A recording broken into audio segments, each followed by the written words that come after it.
Carl Jung outlined 8 indicators of an exceptionally rare personality type. If you find yourself resonating with even half of these traits, you belong to what I call the psychological elite.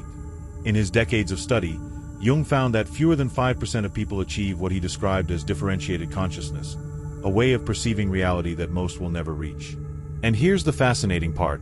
These rare individuals often go through life believing something is inherently wrong with them. Jung recorded countless cases of people with extraordinary psychological depth who had been convinced by society that their intensity, sensitivity, and refusal to accept shallow answers were flaws rather than marks of exceptional mental refinement. What shocked Jung most was his realization that these personalities are not simply different, they're evolutionarily advanced. They embody the next stage of human consciousness. Come with me as we journey into Jungian psychology to uncover these 8 definitive signs of rare personality types. If you see yourself reflected in these patterns, everything you've been told about being too much will finally make sense. You're not too much for the world is too little for you. This is the truth Jung uncovered that modern psychology still hesitates to acknowledge. The very traits that make you feel like an outsider are not defects but upgrades. You're not broken, you're a breakthrough. Jung famously wrote, "The privilege of a lifetime is to become who you truly are." But what if your true self doesn't fit neatly within society's limited notions of normality? What if your intensity, depth, and refusal to settle for superficial existence are evidence of what I call advanced psychological architecture? Think about this from an evolutionary lens. Throughout history, those who propelled humanity forward were the ones who couldn't accept the status quo. They questioned everything, felt deeply, and saw possibilities others couldn't even imagine. Yet here's the tragic irony. Society conditions these exceptional individuals to stifle their greatest strengths. You've probably heard you're too sensitive, too intense, or too complicated. But Jung recognized that these supposed weaknesses are actually manifestations of what he called psychological differentiation, the rare ability to perceive and process reality on levels most people will never develop. Modern neuroscience is only now catching up to Jung's observations. Dr. Elaine Aron's research on highly sensitive people shows that around 20% of the population has nervous systems wired to process sensory input more deeply. But Jung identified something even rarer: individuals whose entire psychological structure functions at an advanced level. And here's the most extraordinary part. These rare personalities often hide their gifts because they've been taught to see them as burdens. You've dimmed your light because it unsettles others. Let's begin with the first sign of what I call psychological rarity. Sign 1. You experience emotional depth that feels almost supernatural. Jung discovered something remarkable about emotional intensity. Certain individuals don't merely feel emotions, they experience what he called affect-tone complexes, which create profound psychological resonance. You don't just have feelings. Feelings move through you like symphonies, each one carrying layers of meaning others can't access. Here's what Jung saw that most therapists overlook. This isn't emotional instability, it's emotional sophistication. When you feel deeply, you're not overreacting. You're accessing what Jung named the objective psyche, layers of human experience most people have learned to suppress. You sense the unspoken tensions in a room before a single word is spoken. You carry the emotional undercurrents of every interaction because your psyche is attuned to depth, not superficial pleasantries. Jung wrote, "Everything that irritates us about others can lead us to an understanding of ourselves. But for you, everything reveals pathways of understanding invisible to others." Sign 2. You question reality with what I call sacred curiosity. According to Jung, most people live what he described as unconscious lives. They accept social conditioning without ever questioning it. But you're different. You can't help but dig deeper. Jung would have recognized you as someone with an active thinking function, unwilling to settle for surface explanations. You don't just ask what, you ask why. Why do people stay in relationships that diminish them? Why do we accept systems that suppress genuine human growth? Why do we pretend that shallow conversations create true connection? Jung called this capacity the transcendent function, the psychological ability to perceive beyond current limitations. While others resign themselves to what is, you're already envisioning what could be more real, more whole, more human. But here's what I've found about people like you. Your questions threaten the illusions others depend on for comfort. When you ask profound questions, you're not just looking for answers. You're challenging the psychological defenses that protect people from seeing the truth. If you've ever been told you think too much or ask too many questions, remember this: your curiosity is sacred. Sign 3. You've developed what I call conscious independence. Jung once said, "The most terrifying thing is to accept oneself completely." You've learned to do just that, not because it was easy, but because life gave you no other choice. Jung's research showed that rare individuals often develop what he called individuated consciousness earlier than others, usually through adversity. And here's what he understood that most overlook: your independence isn't a defense mechanism, it's an accomplishment. You discovered that depending on others for your sense of worth is psychological quicksand. So, you built yourself from the ground up. You stood tall, often alone, and created an identity that couldn't be shaken by someone else's opinion or absence. Jung called this lifelong process individuation, the psychological journey toward wholeness. Most people never finish this journey because it demands confronting the shadow, all the disowned parts of oneself society taught us to reject. Your solitude, then, isn't loneliness, it's sanctuary. It's where you remember who you are beneath roles, masks, and expectations. Jung believed that this kind of self-knowledge forms the foundation of genuine psychological health. Sign 4. You possess what I call hyperactive awareness. Jung transformed psychology when he recognized intuition as a legitimate psychological function. He wrote, "Intuition is perception via the unconscious. It brings forth ideas, images, possibilities, ways out of blocked situations through processes that are mostly unconscious. You don't merely observe people, you read them. You sense their psychological signatures. You notice subtle expressions, shifts in energy, and the unsaid truths behind their words." Jung would have seen this as evidence of active imagination, the ability to perceive reality beyond what's visible. When someone says they're fine, yet their entire presence radiates distress, you can't unsee it. When tension fills a room but everyone else ignores it, you feel it in your bones. This isn't paranoia, it's heightened psychological sensitivity, functioning at a depth most will never reach. Yet Jung warned that if you don't learn to protect this sensitivity, it will drain you. You risk becoming an unconscious therapist for everyone around you, absorbing tension, managing emotions, and carrying pain that was never yours to bear. Sign 5. You crave meaning above all else. Jung observed, "The privilege of a lifetime is to become who you truly are." But what if being true to yourself means defying everything society says you should want? Jung found that certain personalities are psychologically incapable of living inauthentic lives. You don't choose meaning over popularity. Your psyche requires it. You've probably tried following the script, seeking approval, playing assigned roles, living for validation.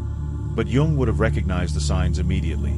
That quiet emptiness, the subtle sense of betrayal toward something essential, that silent despair beneath any applause.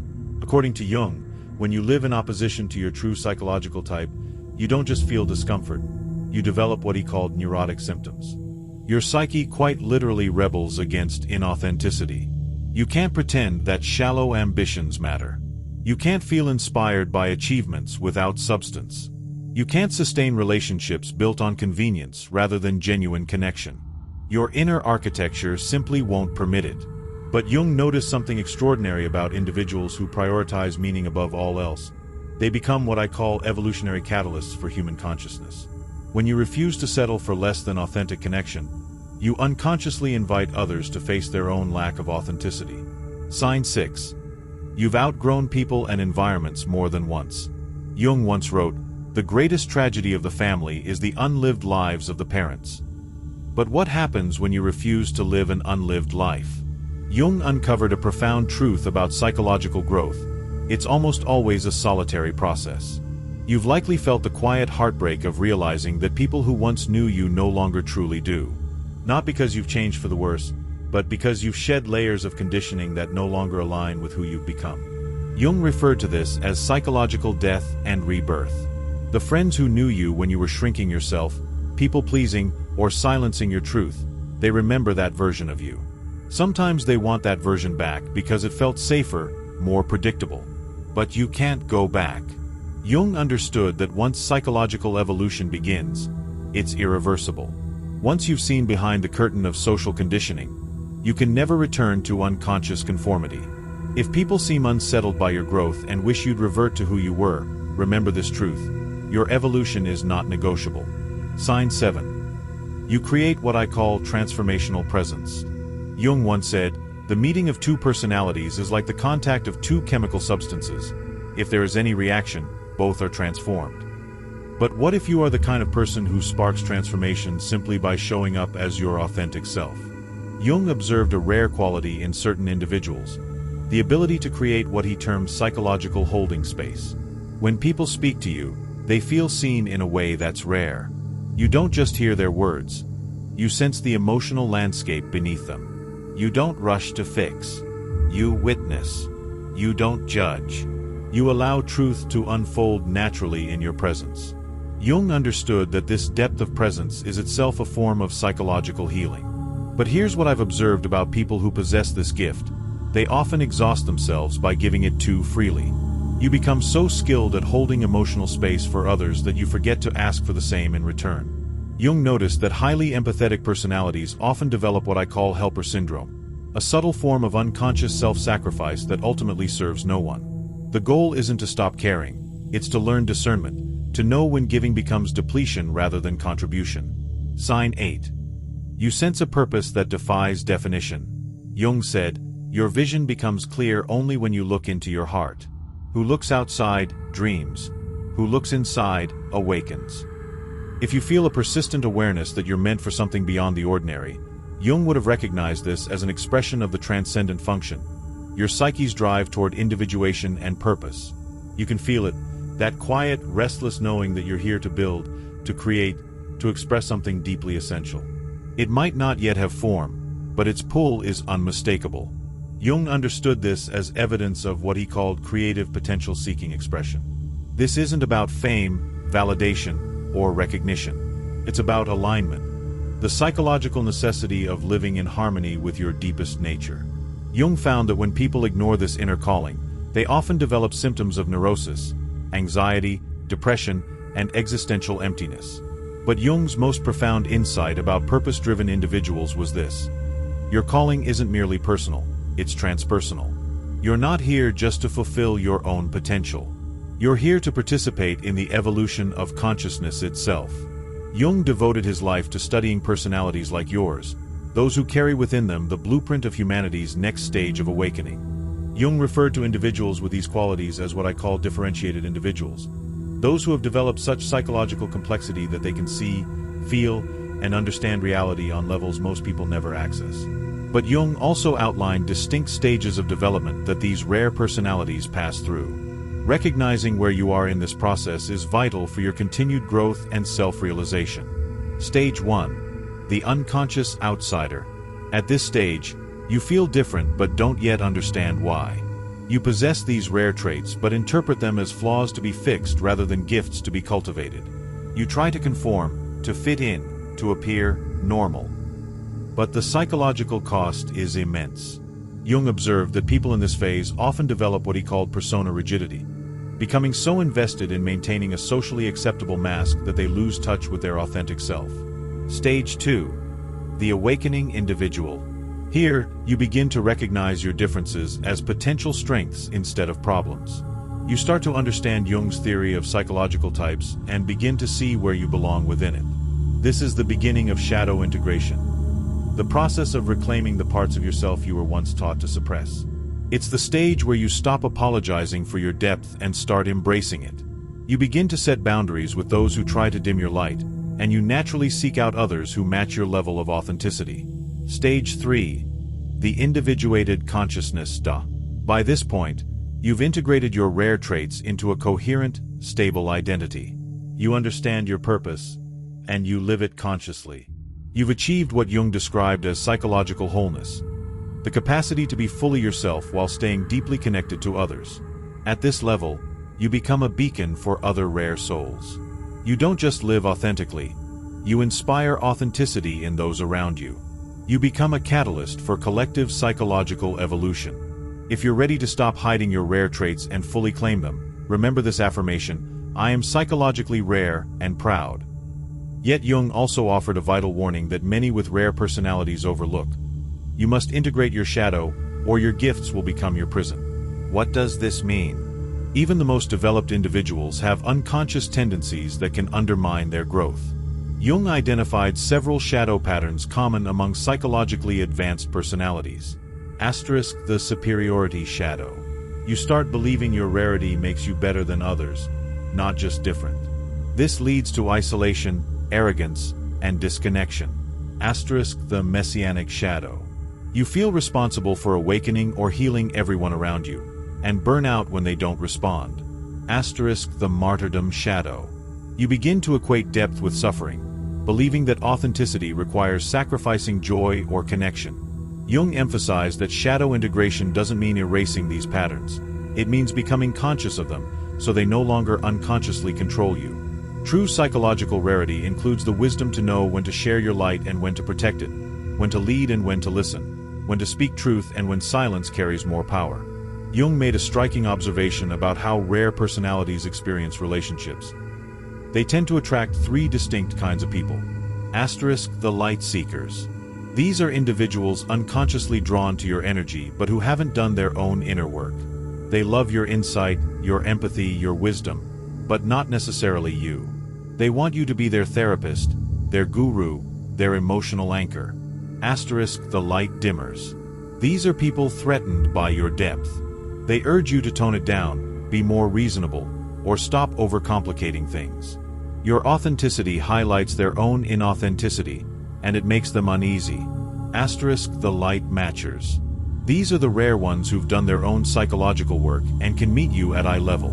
They don't need to possess or diminish you. They celebrate your rarity while honoring their own sovereignty. Jung found something profoundly beautiful in rare individuals who learn to navigate these dynamics consciously.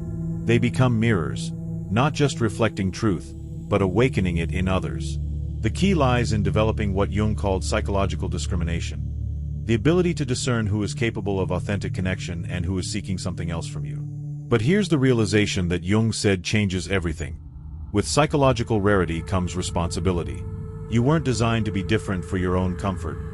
You were designed to serve the evolution of human consciousness. Through your depth, your questions, your refusal to settle for the superficial, you help humanity grow. This is why mediocrity feels unbearable. This is why small talk feels hollow.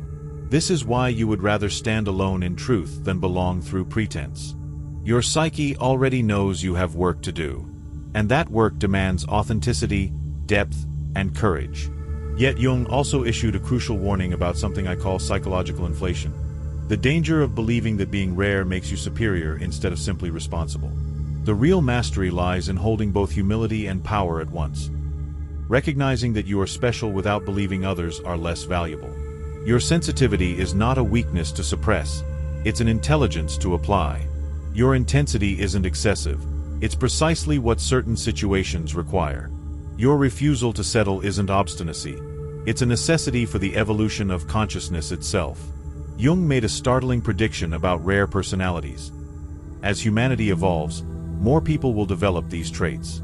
What seems rare now will become increasingly common as our species grows in psychological sophistication. That means you're not just personally rare, you're evolutionarily significant. You represent what Jung called the leading edge of human consciousness, embodying ways of being that others will eventually follow. Seeing yourself this way transforms how you understand your struggles. Every time you felt like an outsider, you were actually scouting new territory for human potential. Every time you were criticized for being too much, you were demonstrating possibilities that threatened limited worldviews. Every time you chose authenticity over acceptance, you expanded what's possible for human connection. Every time you rejected shallow meaning, you raised the standard for what life itself can become. Jung understood that psychological evolution happens through individuals who refuse to accept current limitations as final. You're not just living your life, you're expanding what it means to be human. But this path also carries loneliness. You're often walking roads few others have walked. You're solving problems most people don't yet recognize as problems. You're searching for connections most people don't even believe exist. Jung's final insight about rare personalities was both challenging and liberating. You must learn to love your rarity without needing others to understand it. The goal is not to make everyone see how exceptional you are. The goal is to embody your gift so completely that you become a living example of what's possible when someone fully embraces their authentic nature. This means accepting that some people will never understand your depth. Some will feel threatened by your questions. Some will try to diminish your light because it unsettles their own. But Jung discovered something beautiful about those who fully embrace their psychological rarity. They become magnets for others who are ready to embrace their own uniqueness. You don't need everyone to understand you. You only need to find a few who can meet you at your level of consciousness and build a life with them. The world needs your questions, your sensitivity, your refusal to accept limitations as permanent. But you must offer these gifts consciously, strategically, and sustainably. You must learn to be both powerful and protective, both open and discerning. Jung once wrote, "The most terrifying thing is to accept oneself completely." That's exactly what you're learning to do. And in doing so, you give others permission to accept themselves fully, too. Remember what Jung discovered about extremely rare personalities. The 8 signs we've explored aren't just isolated quirks. They're evidence of what I call advanced psychological architecture. Jung stated in his final works, "The privilege of a lifetime is to become who you truly are." But for people like you, becoming who you truly are means accepting that you operate at a level of psychological sophistication most will never reach. Your emotional depth isn't oversensitivity. It's emotional intelligence functioning at an advanced level. Your constant questioning isn't negativity. It's consciousness refusing to accept limitations. Your independence isn't isolation. It's psychological sovereignty. Your hypervigilant awareness isn't paranoia. It's intuition operating as intended. Your craving for meaning isn't impractical. It's your soul demanding alignment. Your pattern of outgrowing people isn't coldness. It's evolution in motion. Your transformational presence isn't manipulation. It's authenticity creating space for truth. Your undefined purpose isn't confusion. It's potential-seeking expression. If even half of these signs resonate with you, you're not merely different. You're part of what Jung believed is humanity's next evolutionary step. You're one of the people pushing our species toward greater awareness, deeper truth, and more authentic connection. Yes, it's lonely sometimes. Yes, it requires more courage than most will ever need. But Jung believed that individuals like you are essential to humanity's psychological evolution. Your intensity isn't too much. It's exactly what the world needs to break out of its comfortable numbness. Your sensitivity isn't weakness. It's strength perceiving what others cannot. Your refusal to settle isn't difficulty. It's the engine of progress. Carl Jung devoted his life to studying people like you because he understood something profound. You're not just living your own life, you're expanding what it means to be human. The world doesn't need you to shrink, to be quieter, or to make yourself more convenient. The world needs you to be exactly what you are, psychologically rare and proud of it. If you're ready to fully embrace your psychological rarity and stop apologizing for the traits that make you extraordinary, comment below, "I am evolutionary consciousness in human form." Share this with someone who needs to remember their own psychological rarity. And if you want to understand more about Jung's insights into the shadow side of sensitivity, watch my video Final Warning to Empaths. They're feeding on your light, where I reveal Jung's most disturbing discovery about how unconscious people drain the energy of psychologically advanced individuals. Subscribe, because we're only beginning to explore the depths of what makes you extraordinary. Remember this, you're not too much. The world is too little. And Jung knew that people like you are the ones who change that. Thank you for watching. See you in the next dimension.